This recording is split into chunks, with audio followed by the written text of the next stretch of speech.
বর্ষা আসলে আতঙ্কে দিন কাটায় সাগরদ্বীপের মানুষজন। কখনো দুর্বল নদীর বাঁধ ভেঙে প্লাবিত হয় গ্রামের পর গ্রাম, ঘর ছাড়তে হয় বহু মানুষকে সেই কারণে। আর এবার ঠিক সেই কারণে প্রশাসনের পক্ষ থেকে গঙ্গাসাগরের মুড়িডাঙ্গা এক গ্রাম পঞ্চায়েত এলাকা শাকখালী চাপতলা গ্রামে নদীতে ফেলা হচ্ছে খাঁচা, নদী ভাঙন আটকানোর জন্য। আর ঠিক সেই কারণেই দুর্নীতির অভিযোগ তুলে সরব হয়েছে গ্রামবাসীরা।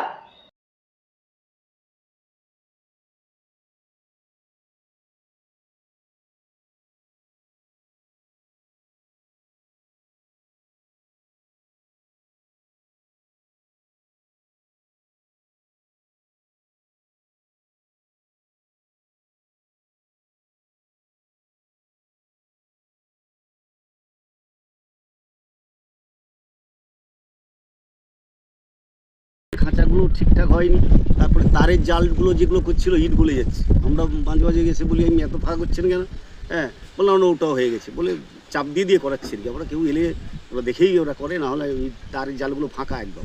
এর আগেও ওই এলাকার মেম্বার সহ গ্রামবাসীরা ওই কাজের কিছু গুণগত মানের জন্য প্রতিবাদ করেছিলেন।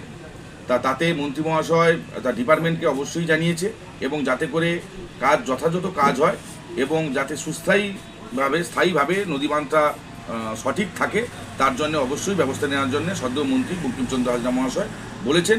এবং আমরা আশ্বস্ত করতে পারি যাতে যথাযথ মানের কাজ হয়, তাতে উপভোক্তারাও যেমন বুঝে নেবেন এবং যাতে কাজটা সুসম্পন্ন হয় তার জন্যও যেন উপভোক্তারা সচেষ্ট থাকেন, যাতে করে নদীবাঁধের কাজটা কোনো কারণে আটকে না যায়।